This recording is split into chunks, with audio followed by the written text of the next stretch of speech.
Welcome to this video where I'm going to be teaching you how to prove the triangles are congruent. There are so many ways we can prove the triangles are congruent. So if two triangles have three pairs of congruent sides, then the two triangles are congruent. This is what I mean. If you have two triangles, and let's say this side here is equal to this side, right?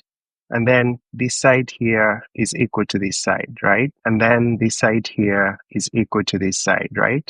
You see how I'm marking my sides? Like the congruent sides have the same mark. All right, so we can say that these two triangles are congruent using the side theorem. Another way we can prove that two triangles are congruent is if two sides and an included angle are congruent. This is what I mean. So this could be my angle, right? Let's say this is an angle, right? And this triangle also has an angle, right? So this is equal to this side, and this side here is equal to this side. So you see, this is what we call an included angle. It's between two sides that are congruent. So if this angle is equal to this angle, this side is equal to this side, and this side is equal to this side, then we can use the side angle side way to prove that these two triangles are congruent. Remember, this has to be an included angle. If you have a triangle like this, and the angle we're talking about is this way, and the sides we're talking about are this way, this is not an included angle, right? So it has to be an included angle. Another way we can prove that two triangles are congruent is using the angle side angle, right? So this is an included side now. For example, if this angle here is equal to this angle there, right? And this angle right there, you see how I'm marking it with double bars, is equal to this angle here that I'm marking with double bars.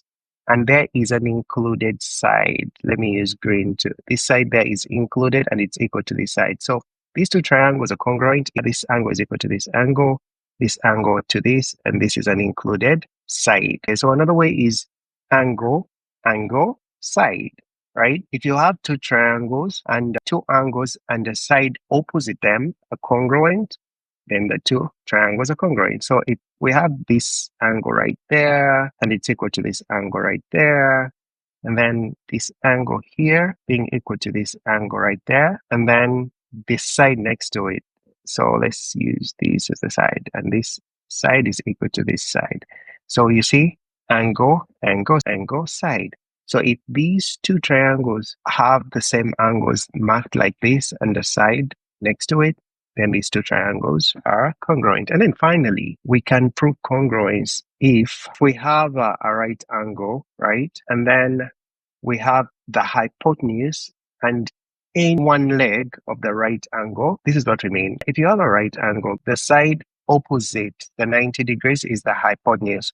So if this hypotenuse here is equal to this hypotenuse right there, and any one leg, these are two legs, right? So as long as both are right angles, the hypotenuse is the same, and any one leg, let's say this leg here is equal to this leg here, then these two triangles are congruent, right? All right, so let's think of all that, put everything we've covered together and look at these examples and figure out if these two triangles given are congruent or not, right? So if you look at these two triangles, right, in example one, are they congruent? Yeah. You see, it has an included angle. So we have side, angle, side, and then here we have side, angle, side. So yeah, these two triangles are congruent using the side, angle, side theorem.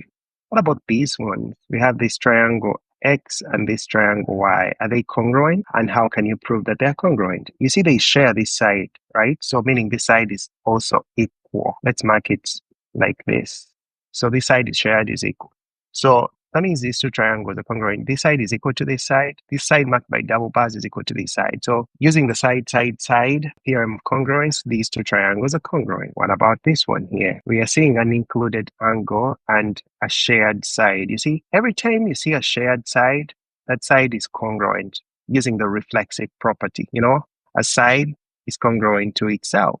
So using the reflexive property, they share this side, so we can make it like that. So we have the side, angle, side. We have an included angle. So side, angle, side way of congruence. So this one is equal to this one, and then they share the side, and then they're telling us these angles are the same. What about number 4?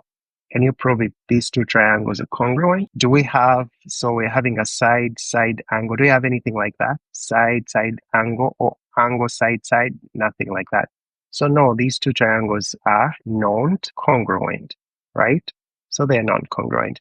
After finding out that these triangles are congruent, we can actually write a congruency statement. Just refer back to my video where I was teaching you how to recognize which sides are corresponding. But just look at this example. I can tell that C, right, corresponds to Q, right? And then Y to K, and then the remaining T to P. So you can write a congruency statement. All right, guys, thank you for watching. I'll see you again in my next video.